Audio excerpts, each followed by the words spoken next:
ఆంధ్రపత్రిక సంపాదకులు శ్రీ వీరాజీ రాసిన వీరాజీయం 18వ భాగం 9/3/25 49వ శీర్షిక బ్యాన్ పాన్ మసాలాని బ్యాన్ చేయమని నిషేధించడం. వాళ్ళ ఇంటికి మార్నింగ్ వాక్ తర్వాత ఒకసారి పొరపాటున వెళ్ళా. ఆ ఇంట్లో ఓ తాతగారు ఉన్నాడు. ఆయన్ని నేను ఎరుగుదును, బాగా సీనియర్ కనుక గురూజీ అంట.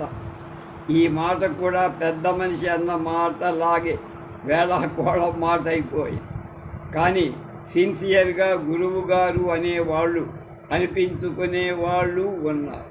నన్ను కూడా అంటే ఎవరైనా గురువు అన్నా గురూజీ అన్న మహాకోపం. నేను ఆ మాట ఎవరిని అన్నివ్వను. సాధారణ గురూజీ కొడుకులలో ఒకడు లాయర్, మరొకడు షేర్ బ్రోకర్, బాగా బిజీ. ఆ ఇంట్లో తాతగారికి అంటే మన గురూజీకి 3 మనవలు. వాళ్ళని ఆయనే ఎత్తుకొని ఆడించి పెద్ద చేశాడు. కానీ ఇప్పుడు పెద్దాళ్ళై ఐటీ గాళ్ళయ్యారు. అంచేత తాతగారినే మనవలు ఆడిస్తుంది. అమ్మాయి అందరికన్నా చిన్నది. దానికి అన్నీ కంపే, అంటే ఏ వాసనలు పడవు. చుట్ట వాసన అసలే పడవు. వాళ్ళ డాడీ తాగుతాడు, కానీ పొగ తాగడు. రంగు నీళ్లు ఐసు ముక్కలు వేసుకొని గప్ చిప్పన 2వ కంట కనపడకుండా మేడ మీద మూల గదిలో గొటకాయ స్వాహా చేస్తారు. దాని వాసన పిల్లల దాకా ఆ ఇంట్లో రాదు. వెంటనే నిద్రపో. అంచేత ఈ అమ్మాయికి వాళ్ళ తాతగారంటేనే గొప్ప ఇది. ఏంటి గ్రాంపా, కంపుతో చచ్చిపోతున్నా, మీరు చుట్టలు తాగటం మానండి తాతయ్య అన్నా వినరు, గ్రాంపా అన్నా వినరు. ఎలా బాబు చచ్చేది అంటోందా అందాల భరి. ఇంతలో నన్ను చూసి, రండి అంకుల్, తాతగారు బిజీగా ఉన్నారు, అయినా మీకోసమే చూస్తున్నారల్లే ఉంది అని. నాకు ఆ వేళప్పుడు గురూజీ బిజీగా ఉండటం అంటే తెలుసు. ఓ కొయ్య పడక కుర్చీలో, అది వాళ్ళ తాతగారిదట. అతి విలాసంగా వాలి కూర్చొని చుట్ట చప్పరిస్తూ మరీ కాల్చుకుంటున్నా. పక్కనే పేపర్ పడేసి ఉంది. 4 మడతలు పెట్టి నీటుగా పడేస్తాడే. ఇది ఏనాడైనా అతని పద్ధతి. గుడ్ మార్నింగ్, పేపర్ చూడటం అయిపోయిందన్న మాట అంటూ కాస్త ఎడంగా కూర్చున్న చుట్టకంపు భరించటం మహా కష్టం. దిక్కుమారిన పేపర్ ఏనాడు దీని నిండా అన్ని అడ్వర్టైజ్మెంట్లు తప్ప మ్యాటర్ లేదు. అయినా సరే మా పిల్లలు దీన్నే పట్టుకు వేలాడతారు. అంచేత హాయిగా ఇలా చుట్ట చప్పరించి నోట్లో పెట్టుకొని కళ్ళు మూసుకొని కొన్ని క్షణాలు ఎంజాయ్ చేసి మళ్ళీ అన్నారు. జనాలు టీవీలో పేపర్లో కూడా యాడ్స్ మాత్రం ఆశగా చూస్తారయ్యా, లేకపోతే ఇది లార్జెస్ట్ సర్క్యులేటెడ్ ఎలా అవుతుంది అని ఓ వ్యాఖ్య విసిరే. పోనీ మీకు ఇష్టం వచ్చిన పేపర్ కూడా తెప్పించుకోవచ్చుగా అనాదిగా ఏదో ఒకటి. గ్రాండ్ పాకి ఇష్టమైన పేపర్ ఆగిపోయింది సార్ అన్నది మనవలు. మా తాతయ్య చేత చుట్టను మానిపించండి సార్, మీ పేరు చెప్పుకొని ముక్కల నిండా మార్నింగ్ బ్రీజ్ పీల్చుకుంటాం అని కూడా. ఐ అబ్సెక్ట్ అన్నాడే. అది చుట్ట కాదు, సిగార్. సీమ సరుకు తెలుసా? కోస్తా అయినా రాయలసీమ అయినా ఏ సరుకైనా కంపేగా. అంచేత సార్, పోనీ సిగార్స్ మానేసి సబ్స్టిట్యూట్గా పాన్ మసాలా లాంటిది తినొచ్చుగా అన్నారు. మా గిరీశం ఒప్పుకోడు. పొగ తాగని వాడు దున్నపోతై పుట్టునన్నాడు కదా. I hope you know Girisham the great అంటూ చుట్టని అలా సుతారంగా పట్టుకొని చిటికెన వ్రేలు కొనగూటితో దాన్ని నూసి బహు సున్నితంగా దులిపేశాడు. చప్పట్లు కొట్టింది ఆచన. మా గ్రాండ్ పా కేవలం దొన్నపోతుగా పుట్టడం ఇష్టం లేకనే చుట్ట కాలుస్తున్నారు, విన్నారా సార్ అంటూ. ఇదయ్యా జనరేషన్. గుట్కా పాన్ మసాలా అంటూ ఉంటారు. ఈ పిల్లకాయ జర్దా కారా లాంటి మోర్ పహరంతులు తెలుసా అని చుట్ట గుప్పన పిలుస్తారు. ఆయన నాకు తెలుసు, ఈయన నాకు క్లాసు తీసుకోవటం ఖాయం అనుకో. అలా ఓ అరగంట అయ్యాక ఇంటి ముఖం పట్టా. కానీ ఆయన చెప్పిన దాంట్లో చాలా వాస్తవం ఉంది. పొగాకు మన పాలిటి ఖరీదైన యమదూత. ఈ యమదూతకి మన దేశం పెట్టింది ప్రపంచం మొత్తం మీద పొగాకు పండించే దేశాల్లో మన ప్లేస్ నెంబర్ 3. 10 లక్షల మంది రైతులు ఈ వాణిజ్య పంటను మక్కువగా పండిస్తుంది. కనీసం 45 లక్షల మంది ఇది ఘాటైన ఉపాధి కలిగిస్తుంది. కానీ గుట్కాలు, పాన్ మసాలాలు మాత్రం కొత్తగా ఓటు హక్కు తెచ్చుకొని నవనవలాడుతున్న యువతరం యొక్క ఆరోగ్యాన్ని గుట్కా ఇస్పాహా చేసేస్తారు. నేను చదివే పేపర్స్లో మొన్ననే జరిగిన డెంటల్ కాంగ్రెస్ సదస్సు తీర్మానాలు అవి చూస్తే గుండె జల్లుమన్నది.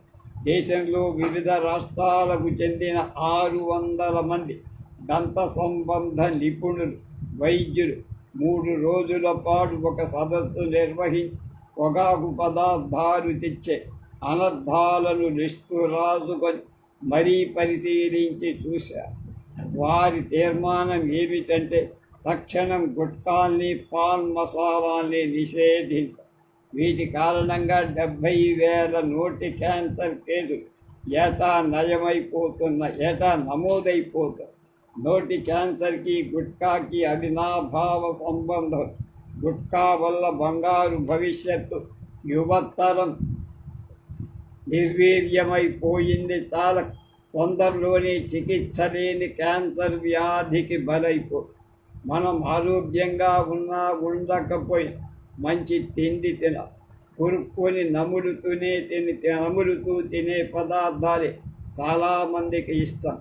అలా తినాలి అంటే గట్టి పళ్ళు. దంత సౌభాగ్యమే ఆరోగ్య సౌధానికి మూల స్తంభం లాంటి స్లోగన్స్ వాల్ పోస్టర్ల మీద రాయి. కానీ గుట్కాని గవర్నమెంట్ నిషేధిస్తే పోతుందిగా అన్నాడు ఓ సామాజిక స్పృహ గల కొల్ల. ఆ పని మహారాష్ట్ర గవర్నమెంట్ చేసింది.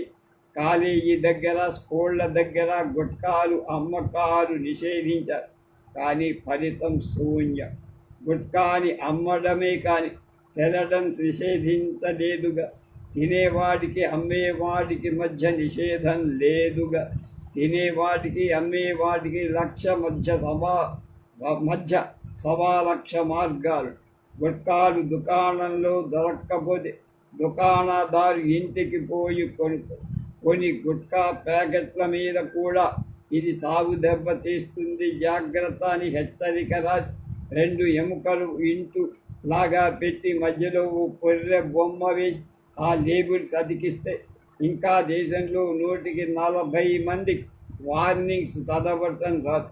అంచేత గుట్కా అమ్మకాలు బ్యాన్ చేయడం అని అమ్మిన కొట్ల మీద రైడ్ చేయటం లాంటివి నేరుగా గుట్కాల ఉత్పత్తిని నిషేధించరాదా? ఆ మధ్య సిగరెట్ల త్రాగడాన్ని పబ్లిక్ ప్లేసెస్లో నిషేధించారు. అది చాలు. స్కూటర్లు ఆపినట్లు మనుషుల్ని ఆపి జేబులు తడిమే సిగరెట్లు, గుట్కాలు, పాన్ మసాలాలు వగైరావి లాక్కుంటే ఈ ఐడియా బాగుంది. కానీ పోలీసులకి ఓరల్ క్యాన్సర్ ప్రమాదం ఎక్కువైపోదా?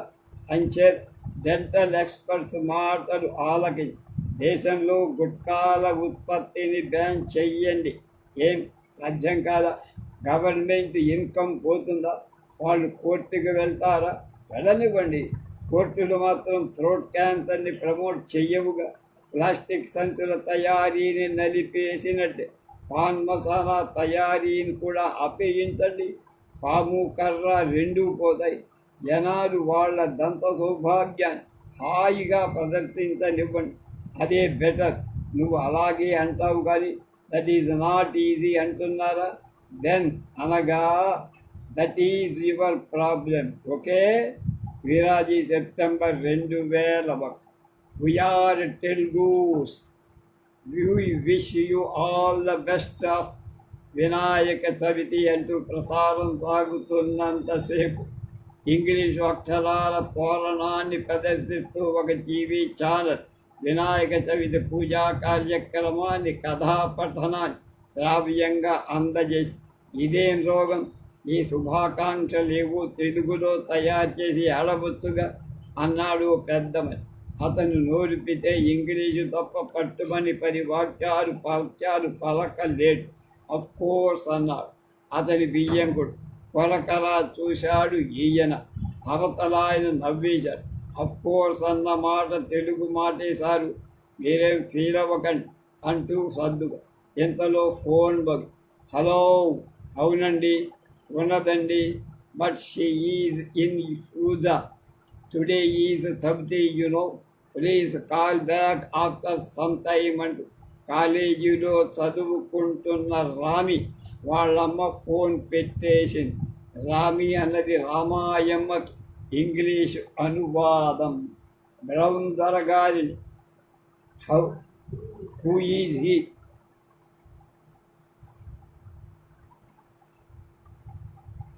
ఐసే మరచిపోయి ఆయన తెలుగులో చేసిన చక్కటి నిఘంటువుని మరచిపోయి ఇంగ్లీష్ని తెచ్చగా తెలుగు భాష భ్రష్టుపట్టడానికి కారణం తెలుగు భాషా సంస్కరణల పేరిట పిల్లకాయల పాఠ్య గ్రంథాలు భ్రష్టు పట్టించారు. గవర్నమెంట్ పెత్తందారుల తాబేదారులుగా వ్యవహరించినటువంటి పండిట్స్దే సుకాళ్ళు. పండిట్స్ అంటే పండితులగానే బ్రాహ్మిన్స్ అన్న ధ్వని వస్తుంది. అలా రాకుడు. ఇది మనువాదుల ఆధిపత్యానికి దాసోహం అనడం కదా. స్టాప్ ఇట్ ఐసే అనగానే వియ్యంకుడు మీరు మాట్లాడిందంతా గ్రీక్ లాటిన్ లాగా ఉందండి. ఆధిపత్యానికి దాసోహం లాంటి మాటలు ప్రయోగించి వాడి మీరు మాత్రం ఏం చేస్తున్నారు అన్నాడు యువతల. ఉదాహరణకి ఈ శుభాకాంక్షల వ్యవహారమే తీసుకోండి. మీరు నిన్న చూస్తున్న ఇంగ్లీష్ గ్రీటింగ్స్ తెలుగులో రాస్తే ఎంతమంది చూస్తారు?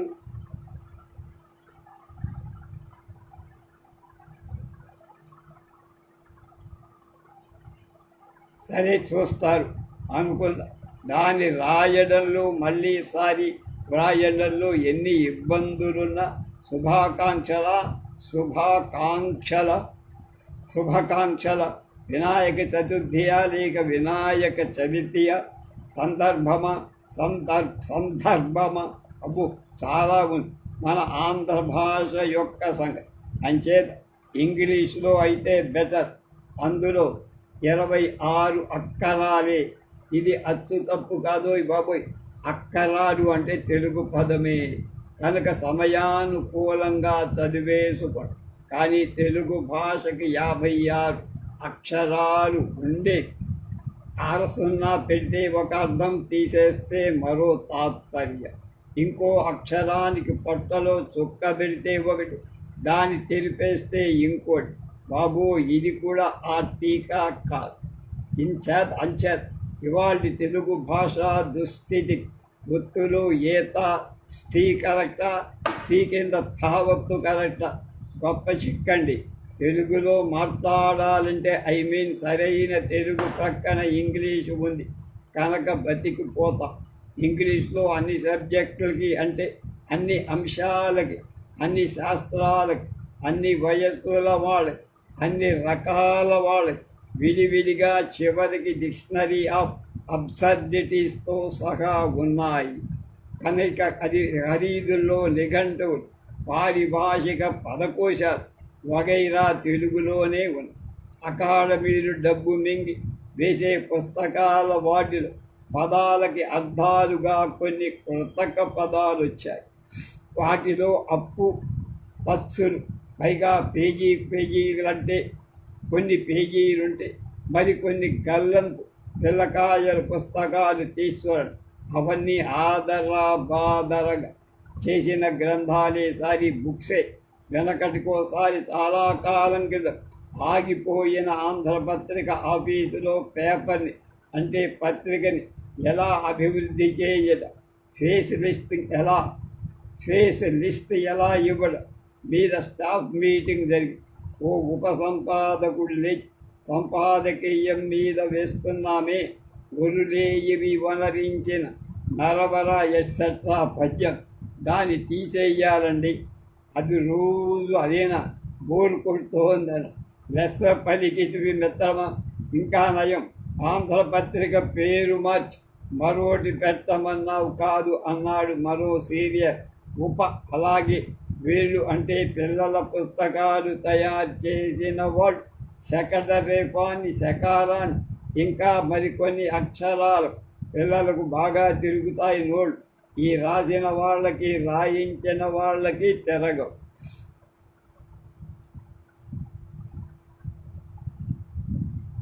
ఎత్తేసారు. మనకి బర్రె వద్దు, గుర్రం వద్దు, దున్నపోతు చాలు అన్నారు. శంక సంక ఒకటే తెలుసు, తెలుగు కోసం ఒక పదకోశం కావాలి అని. నాలాంటి అరకొర తెలుగు నేర్చినవాడు చిత్రంగా అన్నాడు అనుకోండి, 2 చోట్ల అర్థం చేసుకోలేదు. నేటి పిల్లకాయ ఇదేంట్రోయ్ అని నవ్వేస్తా. అందుకే తెలుగు లేదా తెనుగు లేదా తెలుగు భాష విత్ అరసున్న ఆర్ వితౌట్ అరసున్న ఇలా నీళ్లు గారిపోయింది.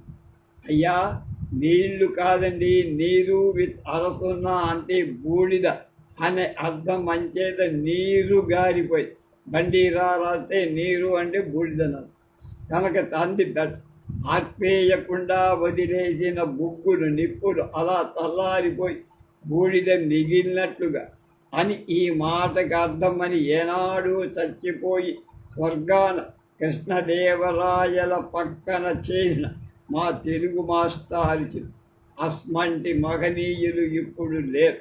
అంచేత ముందుగా ప్రాథమిక విద్యా గ్రంథాలని అనుశీలించి అక్షరమాలను దానికి పట్టిన భ్రష్టు నుంచి తప్పించాలి. Then come to me. ఆఫీసుల్లో తెలుగు వాడకపోవడం, ఇంగ్లీష్ మీడియం స్కూళ్లలో ఇంగ్లీషు చెప్పడం ఇవి కాదు. మన భాష మన యాస కూడా కుంగి కుసించి కుళ్ళిపోవటానికి కారణాలు అవి వేరే చోట మనలోనే ఉన్నాయి. అంచేత కారణాలు ఉన్న చోట సంస్కరించుకో మిత్రమా. సరే, ఇందులోని భాషా దోష అక్షర దోష విజ్ఞులు మన్నింతురుగా సుబ్రహ్మణ్య భారతి గారు మన భాషని సుందర తెలంగు అన్నాడు. అలాంటి అందమైన తెలుగు భాష ఎక్కడుందో వెతుక్కుందామా. లాంగ్ లివ్ తెలుగు విరాజి జనవరి 2002. ఇవన్నీ ఆయన రాసినటువంటి ఒక శీర్షికలో భాగాలు. ఈ వాటి చివరి తానే ఒక నటన పుస్తకం. 6-7 తరాల ప్రేక్షకులు అలరించిన అక్కినేని తెలుగు సినిమా ఇండస్ట్రీని 70 సంవత్సరాల ఉర్రూతలూగించిన సాంఘిక చిత్రాల కృష్ణుడు సినిమా రంగం నుంచే ఆలు నేర్చుకుని అదే పరిశ్రమకు అంకితమై దానికి యారా లావాద్ నేర్పాడు ఏఎన్ఆర్.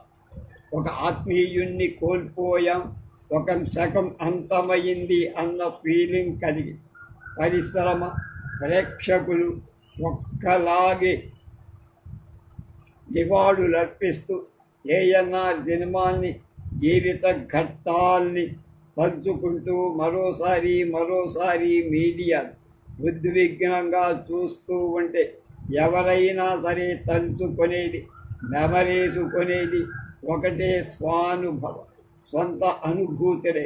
అవును, తాను శాశ్వతంగా భౌతికంగా వెళ్ళిపోవడానికి ముందు కొన్ని రోజుల ముందు అందరికీ స్వాంత వచనాలు పలి సంతోషంగా ఉండండి, బెంగపడకండి, నేను మా అమ్మ రికార్డు 96 సంవత్సరాన్ని బద్దలు చేస్తాలేండి, క్యాన్సర్ పెద్ద జయించలేనిదేం కాదు అంటూ బహుశగా మొట్టమొదటిసారి నిజ జీవితంలో నటించి అందరినీ బ్లఫ్ కొట్టిన లేదా తానే స్వయంగా ఓదార్చిన స్థిత ప్రజ్ఞుడు, మత్సలేని మహానుడు. అటు తర్వాత అంతా నిద్రిస్తుండగా వెళ్ళిపోయాడా? లేదు. తన నవలా చిత్రాలు నాయిక అయిన వాణిశ్రీ అన్నట్టు అందరి హృదయాలు గుడి కట్టుకొని గుండిపోయారు. 1963లో ఆంధ్రపత్రిక కోసం ఒక మరాథన్ ఇంటర్వ్యూస్ తెర మీద తెర వెనుక శీర్షికన సరిగా 50 ఏళ్ల క్రితం చేసిన నా ఇంటర్వ్యూ తిరిగి ఈనాటి సినిమా పత్రికలో ఏరి కోరి వారు వేసుకోవడం అక్కినేని ఔన్నత్యానికి ఒక మహత్తర శక్తిగా రాణించిన వ్యక్తిత్వానికి తాక. అందులో నుంచి ఒక ప్రశ్న కోట్, మీ ఉద్దేశాలేమి? హైదరాబాదు వెళ్ళటానికి ఇక మీదట ఇక్కడే స్థిరపడాలనుకుంటున్నా? జవాబు, మీరన్నట్టుగానే వెళ్ళేది ఖాయం. ఏ ఊహలు పథకాలు లేకుండా వెళ్తున్నా అనలేను, కానీ కార్యరూపం దాల్చే వరకు నన్ను అర్థం చేసుకోండి, అపార్థం చేసుకోరు అనుకుంటాను. అది అనుకో.